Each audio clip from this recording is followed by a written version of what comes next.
This segment is sponsored by Hocking Hills Tourism Association.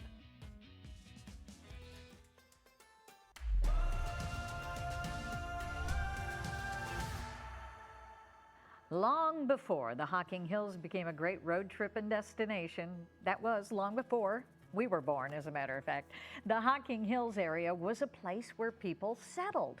Here to give us some more history is their resident historian, the lady who knows it all, Karen Raymore. Hi, Karen.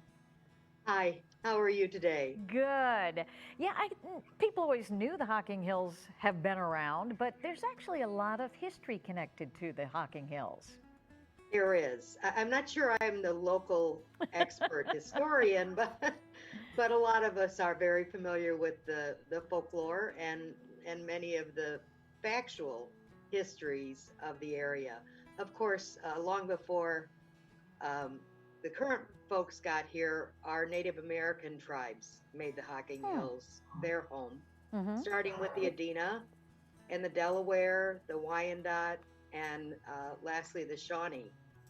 And then, of course, Old Man's Cave has its very famous name, thanks to a gentleman by the name of Richard Rowe, who was a bit of a hermit. He traveled with his dogs and came to the Old Man's Cave, came to that area, and stayed there for quite a while. In fact, passed away there.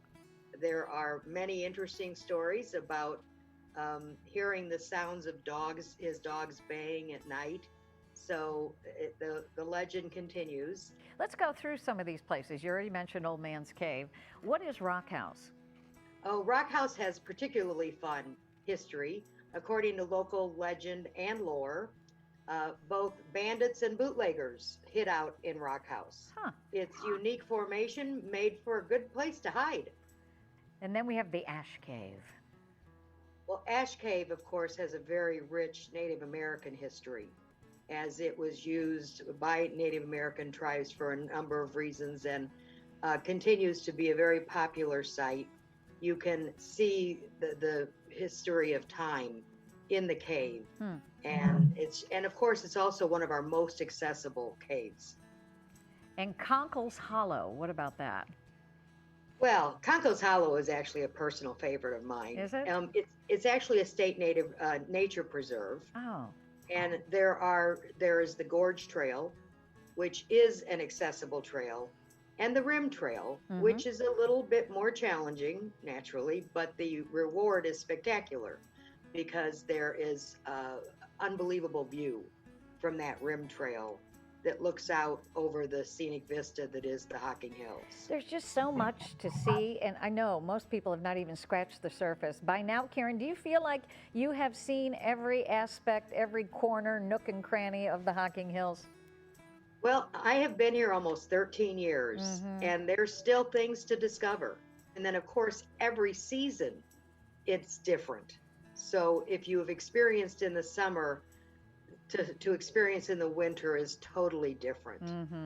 Well, we want people to travel there, do a little road tripping. So how can people learn more, maybe even want to stay there, find out about accommodations and such? You bet. And the best place to go is exploreHockingHills.com. But if you'd like personal assistance, we've got folks that are ready and happy to help you out. And all you have to do is call 1-800-HOCKING. It's a great jewel that we have in our backyard. People forget about it, so it's time just for them to visit and do a little road tripping of their own. Karen, thank you. Thank you, Sean.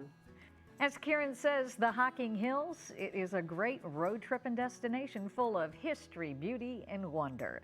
Visit exploreHockingHills.com for more information.